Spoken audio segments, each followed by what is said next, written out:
어머님의 목소리가 복도 끝까지 울려 퍼졌습니다. 당장 문 열어. 내가 누구 집에 왔는지 알아? 야, 이 문 안 열면 관리소장 부른다. 저는 인터폰 화면으로 그 모습을 조용히 바라봤습니다. 시어머니 옆에는 남편도 서 있었습니다. 번호를 눌러도 열리지 않자 두 사람 모두 당황한 기색이 역력했죠. 남편이 다시 한번 번호를 누르는 동안 시어머니는 주먹으로 문을 두드렸습니다. 저는 심호흡을 한 번 했습니다. 그리고 현관문을 열었습니다. 어머님, 제 목소리는 생각보다 훨씬 차분했습니다. 이 건물 제 이름으로 등기된 겁니다. 이혼 신고 기준으로 남편분은 오늘자로 거주 권한이 없으세요. 시어머니의 얼굴이 굳었습니다. 뭐라고? 이게 무슨 소리야? 저는 뒤에 서 계신 변호사님께 눈짓을 했습니다. 등기부등본이 조용히 시어머니 손에 건네졌습니다. 옆에는 경찰관 두 분이 함께였습니다. 그들은 전혀 몰랐던 겁니다. 제가 지난 2달 동안 무엇을 준비해 왔는지를요. 저는 임수정입니다. 올해 38이고 여성 의류 브랜드를 운영하고 있습니다. 브랜드 이름은 오후의 결이라고 제가 29에 처음 시작한 작은 쇼룸이 지금은 직원 12명짜리 회사가 됐습니다. 지금부터 들려드릴 이야기는 2년 전 가을부터 시작됩니다. 결혼한 지 6년째 되던 해였습니다. 남편 박도연은 결혼 초부터 제 회사에서 영업이사 자리를 맡고 있었습니다. 처음엔 그게 좋다고 생각했습니다. 서로의 일을 이해하고 함께 성장할 수 있을 거라고요. 하지만 현실은 달랐습니다. 그해 가을, 시어머니가 갑자기 집으로 들어오셨습니다. 시어머니 혼자 살던 아파트 재개발이 시작됐다면서 잠깐만 함께 지내자고 하셨죠. 잠깐이라고 하셨습니다. 그 잠깐이 결국 1년 넘게 이어졌습니다. 처음 한 달은 괜찮았습니다. 시어머니는 요리도 잘하시고 집안일도 도와주셨죠. 그런데 2달째부터 조금씩 달라졌습니다. 수정아, 요즘 회사 어떻게 돼가고 있어? 매출은 좀 나와? 저녁 식탁에서 시어머니가 물었습니다. 저는 이번 시즌 새 라인이 반응이 좋다고 말씀드렸습니다. 그렇구나. 도연이 영업 덕분 아니야? 그 애가 발로 뛰니까 되는 거지. 저는 대답하지 않았습니다. 남편은 고개를 들지 않고 밥을 먹고 있었습니다. 부정하지도 맞다고 하지도 않으면서요. 그 대화가 시작이었습니다. 시어머니는 점점 더 노골적으로 회사의 공을 남편에게 돌렸습니다. 제가 10년 가까이 혼자 쌓아온 브랜드가 어느새 남편이 일으킨 사업처럼 이야기됐습니다. 집안일도 달라졌습니다. 시어머니는 아침마다 제가 준비한 식사를 드시고 나서 소파에 앉아 TV를 켜셨습니다. 친구분들을 자주 불러 집에서 모임을 여셨고, 저는 퇴근하고 돌아와도 손님 뒤치다꺼리를 해야 했습니다. 수정아, 오늘 내 친구들 왔으니까 과일 좀 깎아놔. 어머님, 저 오늘 거래처 미팅 있어서 좀 늦을 것 같아요. 그게 뭐가 급해? 친구들한테 며느리 얼굴 좀 보여주면 안 돼? 저는 결국 미팅 시간을 30분 당겨 일찍 돌아왔습니다. 과일을 깎고 커피를 내리는 동안 시어머니는 친구분들에게 자랑을 늘어놓으셨습니다. 우리 도연이가 말이에요. 요즘 회사를 얼마나 잘 이끌고 있는지. 이 집도 도연이가 장만했어요. 아파트가 좋죠? 도연이가 능력이 있어서. 저는 커피 쟁반을 내려놓으며 그 말을 들었습니다. 이 아파트는 제 이름으로 되어 있습니다. 결혼 전 제가 직접 계약하고 잔금을 치른 집이었습니다. 남편은 이사 오던 날 집만 들고 왔습니다. 시어머니도 그 사실을 알고 있을 거라 생각했지만 그분은 그냥 모르시는 척 하시는 것 같았습니다. 아니면 정말로 모르셨을 수도 있었죠. 남편이 한 번도 말해드리지 않았을 테니까요. 그날 밤 남편이 늦게 들어왔습니다. 술 냄새가 났습니다. 어머니 용돈 좀 더 드려. 이번 달에 모임이 많으셔서. 지난달에도 드렸잖아요. 그게 다 떨어졌대. 친구들이랑 어울리다 보면 그런 거지. 남편, 저 지금 회사 자금 흐름이 좀 빡빡해요. 신규 라인 생산비가 생각보다 많이 들어서. 남편이 벌떡 일어나 저를 바라봤습니다. 어머니 용돈 드리는 게 왜 회사 이야기야? 가족한테 돈 쓰는 게 아깝다는 거야? 저는 더 이상 말하지 않았습니다. 어두운 천장을 바라보며 생각했습니다. 이 사람은 제 말을 들은 게 아니라 자기가 듣고 싶은 말만 들었구나. 그 무렵 저한테는 아무도 모르는 걱정이 하나 있었습니다. 친정어머니였습니다. 작년 여름부터 어머니가 무릎이 좋지 않으셨습니다. 병원에서는 인공관절 수술을 권유했고 수술비가 제법 들었습니다. 저는 몇 달에 걸쳐 조금씩 따로 모아두고 있었습니다. 어머니한테 걱정을 드리기 싫어서 아무한테도 말하지 않았죠. 남편한테도요. 그런데 11월 어느 날 어머니가 전화를 주셨습니다. 수정아, 통장에 넣어뒀던 거 말이야. 혹시 네가 옮겼니? 무슨 말씀이에요? 아니, 그냥 확인하려고. 내가 기억이 좀 흐릿해서. 저는 이상한 느낌이 들었습니다. 어머니는 기억이 흐릿한 분이 아니셨거든요. 그날 저녁 어머니 댁으로 직접 찾아갔습니다. 어머니가 통장을 꺼내 보여주셨습니다. 제가 수술비로 모아두라고 맡긴니 400만 원 중 800만 원이 빠져나가 있었습니다. 인출 날짜는 한 달 전이었습니다. 어머니 댁 근처 은행 지점에서요. 어머니, 이거 누가 가져갔어요? 어머니의 표정이 굳었습니다. 도연이가 왔었어. 급하다면서 사업 자금이 잠깐 필요하다고. 네가 알고 보낸 거 아니야? 숨이 막혔습니다. 어머니, 저 전혀 몰랐어요. 어머니가 눈을 내리깔았습니다. 그럼 내가 왜 줬냐고 생각하겠지. 네 남편이니까 믿었지. 곧 갚는다고 했어. 어머니 목소리가 작아졌습니다. 저는 손을 꼭 쥐었습니다. 분노가 올라왔지만 어머니 앞에서 드러낼 수 없었습니다. 집으로 돌아오는 길에 남편한테 전화를 했습니다. 어머니 통장에서 돈 가져간 거 맞아요? 잠깐 침묵이 있었습니다. 급한 일이 있었어. 곧 갚으려고 했는데. 무슨 일이요? 그 돈이 어디에 쓰인 거예요? 그건 내가 처리할게. 넌 신경 꺼. 신경 끄라고요. 그 돈은 어머니 수술비예요. 제가 몇 달 동안 모은 돈이고요. 남편이 한숨을 쉬었습니다. 어머니 수술은 내가 어떻게든 할게. 지금 나 좀 어려운 상황이야. 전화를 끊고 나서 한참을 차 안에서 있었습니다. 뭔가가 이상했습니다. 남편이 회사 영업이사인데 개인적으로 급한 돈이 필요하다는 게 무슨 말인지.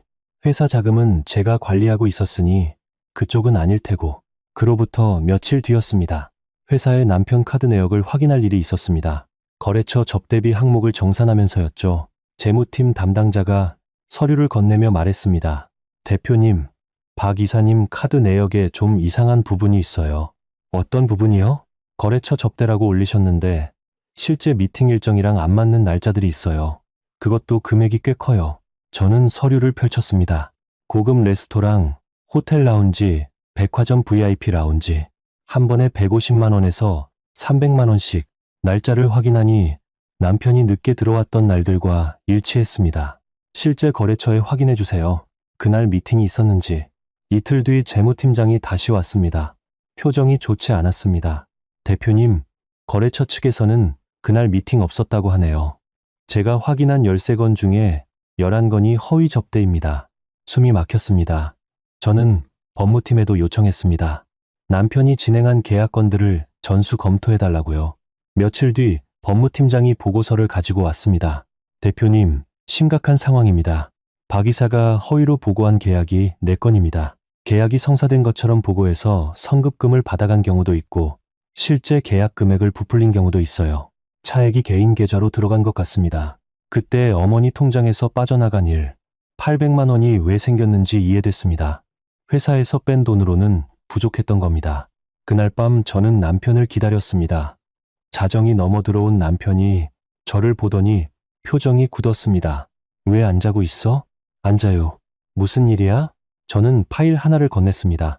법무팀에서 정리한 서류였습니다. 남편이 서류를 펼치는 동안 저는 아무 말도 하지 않았습니다. 잠시 뒤 남편이 서류를 덮었습니다. 이건 오해야. 내가 설명할 수 있어. 무슨 오해요? 영업 과정에서 있을 수 있는 일이야. 계약이 틀어지면 성급금 처리가 복잡해지는 거 알잖아. 계약 금액 부풀린 건요? 차액을 본인 계좌로 넣은 건요? 남편이 저를 바라봤습니다. 잠깐 뭔가를 계산하는 듯한 눈빛이었습니다. 서윤아, 우리 이러지 말자. 내가 잘못한 거 알아.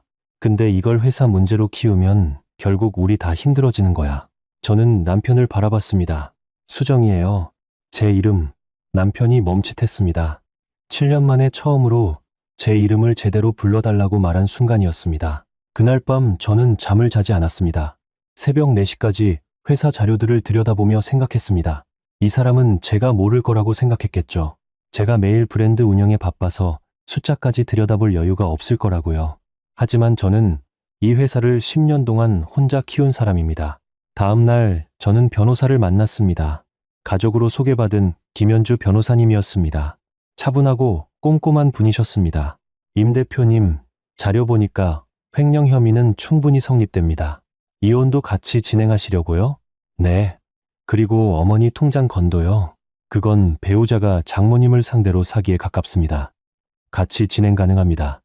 그런데 거주하시는 아파트는요? 그 집은 제 단독 명의예요. 결혼 전에 구입했고요.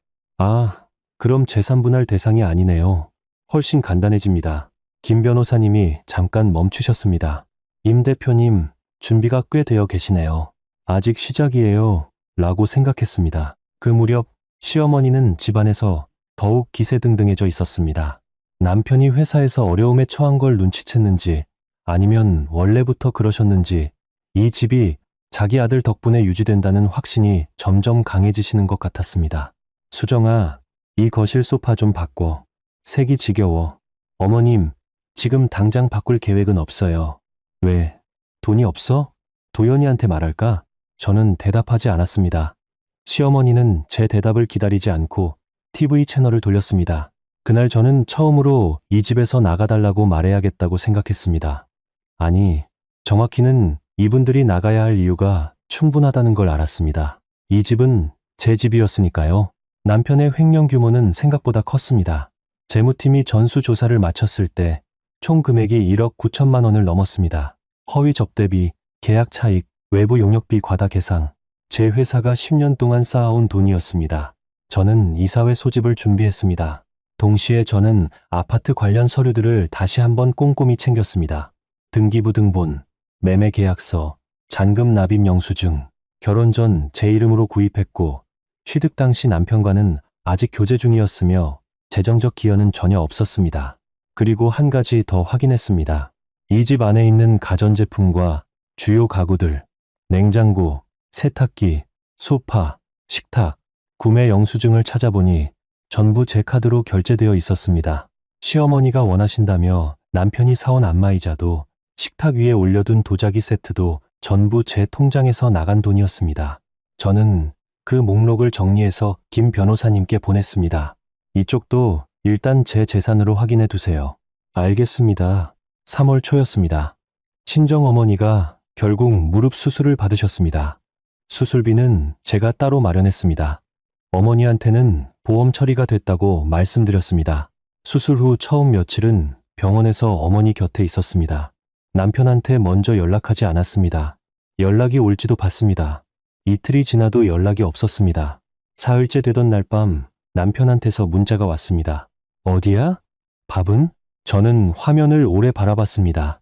친정어머니가 수술을 받고 계신다는 말을 한 번도 하지 않은 남편이었습니다. 관심이 없었던 거죠. 저는 답장을 보내지 않았습니다. 병원 복도 벤치에 앉아 생각했습니다. 이 사람과 결혼한 지 6년이 됐습니다. 처음에는 다정한 사람이었습니다. 제 일을 응원해 준다고 했습니다. 하지만 결혼 이후 달라졌습니다. 제 회사에서 직함을 얻고 제 돈으로 생활하면서도 정작 제 편인 적이 없었습니다. 어머니가 저를 무시할 때도 제 친정일에도요. 집으로 돌아온 날 밤이었습니다. 시어머니가 거실에서 전화 통화를 하고 계셨습니다. 그러니까 도연이가 회사에서 좀 힘들다는데 수정이 그 여자가 너무 매정하게 군다고 자기 남편인데 도와줘야지. 뭘 그렇게 법으로 들이대려고 해. 저는 현관 앞에 멈춰 섰습니다. 그렇지. 어차피 도연이가 영업해서 그 회사 돌아가는 거잖아. 수정이가 너무 나댄다니까. 저는 가방을 내려놓고 부엌으로 갔습니다. 물을 한 잔 마시며 생각했습니다. 이 집에서 6년을 살았습니다. 이 사람들에게 저는 여전히 나대는 며느리였습니다. 그날 저녁 남편이 들어오더니 저를 거실로 불렀습니다. 시어머니도 소파에 앉아 계셨습니다. 수정아, 우리 좀 얘기하자. 무슨 얘기요? 회사 일 말이야. 내가 좀 실수한 건 알아. 근데 이걸 법적으로 가져가면 결국 회사 이미지도 상하는 거잖아. 우리가 조용히 정리하는 게 낫지 않겠어? 시어머니가 끼어드셨습니다. 그래, 수정아. 도연이가 잘못한 거 알아. 근데 부부 사이에 그런 걸 왜 법으로 해결해? 가족끼리 얘기로 풀어야지. 저는 두 사람을 번갈아 봤습니다. 남편, 1억 9천만 원이에요. 그게 얘기로 풀 수 있는 금액이에요? 남편의 얼굴이 굳었습니다. 내가 갚을 수 있어. 어떻게 해요? 이사 직급 연봉으로 갚으려면 몇 년 걸려요. 시어머니가 목소리를 높였습니다. 야, 이 집에서 6년이나 살면서 도연이 덕분에 안정적으로 지낸 거잖아. 그걸 왜 이렇게 각박하게 굴어? 저는 잠깐 눈을 감았습니다. 어머님, 이 집은 제 이름으로 된 겁니다. 제가 결혼 전에 제 돈으로 산 집이에요. 시어머니가 코웃음을 쳤습니다. 그게 무슨 소리야. 도연이랑 같이 사는 집인데. 저는 더 이상 말하지 않았습니다. 어차피 지금 설득해도 소용이 없었습니다. 며칠 뒤면 자연히 알게 될 테니까요. 그날 밤 저는 결심했습니다. 이제 더 미룰 수 없다고. 다음날 저는 김 변호사님께 이혼 소장 접수를 요청했습니다. 동시에 이사회 소집 공문을 발송했습니다. 그리고 아파트 현관 비밀번호를 변경했습니다. 관리사무소에도 미리 연락해 두었습니다. 남편은 그날 회사에서 갑자기 법무팀에 불려갔습니다. 준비한 증거들이 한꺼번에 제시됐습니다. 허위 접대 내역, 계약 차익 횡령 자료, 어머니 통장 인출 경위까지요. 이건 오해입니다. 설명하겠습니다. 이 사진이 고개를 저었습니다. 증거가 명확합니다. 박 이사님, 그날 이사회 결의로 남편은 해고됐습니다. 해고 통지서와 함께 아파트 퇴거 요청서도 발송됐습니다. 이유는 단순했습니다. 거주 권한의 전제가 된 혼인 관계와 재직 관계가 동시에 소멸됐기 때문이었죠. 저는 오후 5시 변호사님과 경찰관 두 분을 대동하고 아파트로 향했습니다. 그리고 인터폰 화면으로 두 사람이 번호를 눌러보는 장면을 바라봤습니다. 문이 열리지 않자 남편이 관리소장께 전화를 했고 관리소장이 올라오셨습니다. 저와 눈이 마주친 관리소장이 고개를 끄덕이셨습니다. 저는 현관문을 열었습니다. 어머님, 저는 차분하게 말했습니다. 이 아파트는 제 단독 명의입니다. 등기부등본 여기 있습니다. 변호사님이 서류를 내밀었습니다. 시어머니가 서류를 받아들더니 한동안 침묵이 흘렀습니다. 이게 무슨 뜻이야? 남편분은 오늘자로 해고됐습니다. 이혼 소장도 오늘 접수됐고요. 두 분 모두 이 집에 거주하실 권한이 없으십니다. 남편이 저를 바라봤습니다. 수정아, 잠깐만. 이야기 좀 하자. 변호사 통해서 하세요. 아니, 지금 당장 경찰관이 앞으로 나오셨습니다. 퇴거 요청에 불응하시면 현행범으로 체포될 수 있습니다. 복도에 이웃 한두 분이 고개를 내미셨습니다. 남편이 목소리를 낮췄습니다. 이렇게까지 해야 해? 저는 대답하지 않았습니다. 시어머니가 제 팔을 잡으셨습니다. 수정아, 나는 어쩌라는 거야. 나 갈 데가 어디 있어? 어머님, 저는 어머님 거처를 책임질 위치에 있지 않습니다. 죄송합니다. 시어머니가 손을 놓으셨습니다. 두 분 모두 24시간 안에 개인 집만 챙겨 나가주세요. 가전제품과 가구는 제 소유입니다. 뭐, 가구가 왜 당신 거야? 구매 당시 영수증이 모두 제 명의로 되어 있습니다. 목록 여기 있어요. 시어머니의 얼굴이 창백해졌습니다. 안마의자를 가리키며 물으셨습니다. 이것도? 네. 식탁 위 그릇들은? 네. 시어머니가 그 자리에 주저앉을 것 같은 표정이셨습니다. 그날 밤 두 사람은 가방 몇 개와 캐리어 하나씩을 들고 나갔습니다.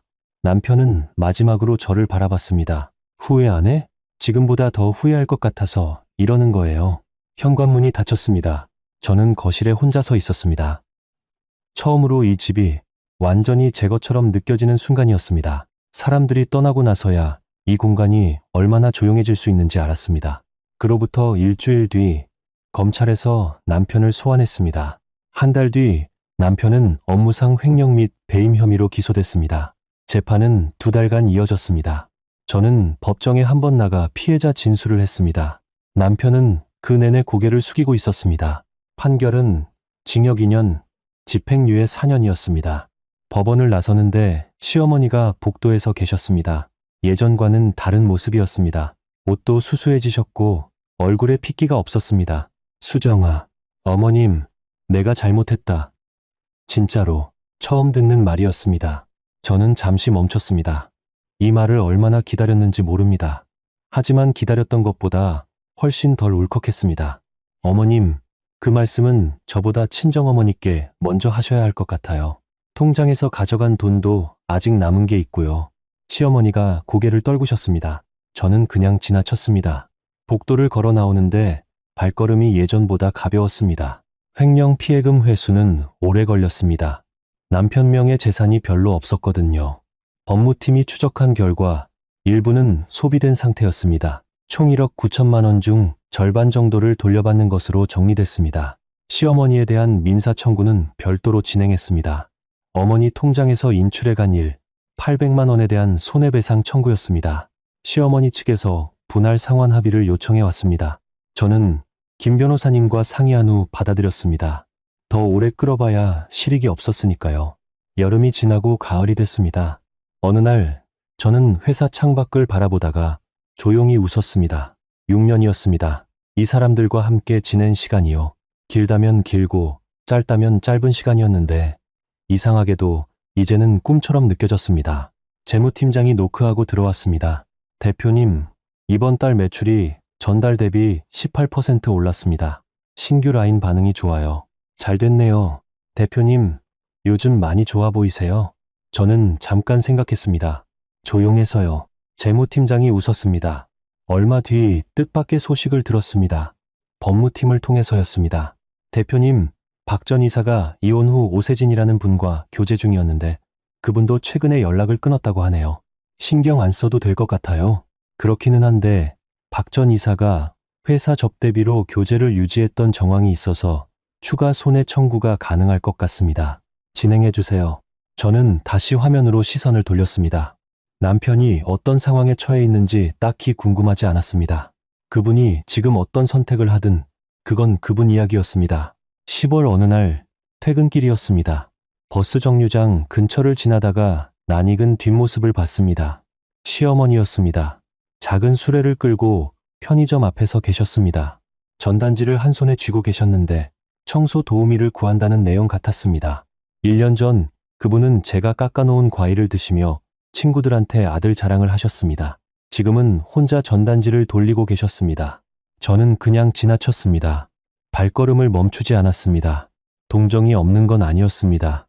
하지만 지금 제가 할 수 있는 건 없었습니다. 그분이 지금 서 계신 자리는 그분이 선택해 온 것들의 결과였습니다. 집에 돌아와 친정 어머니께 전화를 드렸습니다. 어머니, 무릎은 좀 어때요? 많이 좋아졌어. 어제 동네 한 바퀴 걸었다. 정말요? 잘 됐다. 너는 어때? 밥은 먹고 다녀? 잘 먹고 다녀요. 잠깐 침묵이 흘렀습니다. 수정아, 고생했어. 진짜로. 아니에요. 어머니가 더 고생하셨지. 어머니가 웃으셨습니다. 그래도 잘 정리했다. 억울한 거 참고 살았으면 얼마나 힘들었겠냐. 저도 모르게 눈시울이 뜨거워졌습니다. 어머니, 이 다음 주말에 내려가도 돼요? 언제든지 와. 전화를 끊고 나서 거실 창밖을 바라봤습니다. 서울 야경이 조용히 빛나고 있었습니다. 예전에 이 창문 앞에서 자주 답답했습니다. 이 집이 제 집인데도 내 것 같지 않던 시간들이 있었습니다. 지금은 달랐습니다. 이 고요함이 온전히 제 것이었습니다. 이듬해 봄, 회사 창립 11주년 기념식이 있었습니다. 직원들 앞에서 짧게 인사를 했습니다. 지난 1년은 개인적으로 많이 힘든 시간이었습니다. 하지만 동시에 많은 걸 정리한 시간이기도 했습니다. 여러분 덕분에 회사가 흔들리지 않았습니다. 진심으로 감사드립니다. 행사가 끝나고 직원 한 명이 다가왔습니다. 대표님, 어떻게 그렇게 냉정하게 하실 수 있었어요? 냉정한 게 아니에요. 그냥 제가 옳다는 걸 알았으니까요. 그 말은 스스로에게도 하는 말이었습니다. 5월 어느 주말, 친정에 내려갔습니다. 어머니와 함께 동네를 걸었습니다. 어머니 무릎이 많이 좋아지셔서 꽤 오래 걸을 수 있었습니다. 수정아, 너 지금 행복해? 잠깐 생각했습니다. 조용하게 행복해요. 어머니가 제 팔을 잡으셨습니다. 그게 제일 좋은 거야. 집으로 돌아오는 버스에서 창밖을 바라봤습니다. 논밭이 지나가고 작은 마을들이 보였습니다. 예전에 이 길을 지나면서는 빨리 집에 가야 한다는 압박이 있었습니다. 저녁 준비가 늦는다. 시어머니가 기다린다. 남편이 연락한다. 늘 그런 생각들이 따라왔습니다. 지금은 그냥 창밖 풍경이 좋았습니다. 여름이 되면서 회사에 큰 프로젝트가 하나 생겼습니다. 국내 굵직한 백화점 편집샵에 입점하는 계약이었습니다. 제가 직접 발로 뛰어 성사시킨 계약이었습니다. 직원들이 환호했습니다. 대표님, 이거 진짜 대박이에요. 저도 웃었습니다. 예전에는 이런 소식을 들으면 남편이 자기 공인 것처럼 떠드는 게 상상 따라왔습니다. 지금은 그냥 우리 팀이 해낸 일이었습니다. 그것만으로 충분했습니다. 7월 말 김 변호사님한테서 연락이 왔습니다. 임 대표님, 모든 법적 절차가 완료됐습니다. 시어머니 측 분할 상환도 마지막 회차까지 이행됐고요. 감사합니다, 변호사님. 고생하셨습니다. 진짜로 전화를 끊고 나서 의자에 등을 기댔습니다. 1년 넘게 이어진 일들이 이렇게 마무리됐습니다. 서류 더미도, 법원 일정도, 통장 내역 확인도 다 끝났습니다. 이제 정말 그냥 살면 됐습니다. 8월의 어느 저녁 퇴근길에 편의점에 들렀습니다. 아이스크림을 하나 사들고 나오는데 남편을 봤습니다. 주차장 옆 벤치에 앉아 있었습니다. 수염이 길었고 옷도 낡아 있었습니다. 우리 눈이 마주쳤습니다. 남편이 잠깐 뭔가를 말하려는 것 같았습니다. 저는 아이스크림을 한 입 깨물며 고개를 돌렸습니다. 더 이상 할 말이 없었습니다. 그분은 이제 제 삶과 아무 관계가 없는 사람이었습니다. 집으로 돌아와 발코니에 나갔습니다. 여름밤 도심의 불빛이 빛나고 있었습니다. 바람이 불었습니다. 저는 생각했습니다. 제가 이 집을 처음 구입했을 때 혼자 잔금을 치르던 날 기억이 납니다. 28이었습니다. 설레기도 하고 무섭기도 했습니다. 이 공간을 채울 사람들을 상상했습니다. 따뜻하고 서로 존중하는 사람들이요. 6년이 지나고 다시 혼자가 됐습니다. 처음으로 돌아간 것 같기도 하지만 사실 처음과는 다릅니다. 이제 저는 이 공간이 어떤 사람들로 채워져야 하는지 훨씬 잘 알고 있습니다. 그리고 그걸 지켜낼 수 있다는 것도요. 바람이 다시 불었습니다. 저는 천천히 숨을 들이쉬었습니다. 밤하늘에 별이 몇 개 보였습니다. 서울 하늘에서 별을 보는 일은 드물었습니다. 그날 밤은 유독 맑았습니다. 저는 오래 그 자리에 서 있었습니다. 아무것도 하지 않고 그냥 서 있었습니다. 그것만으로도 충분한 밤이었습니다.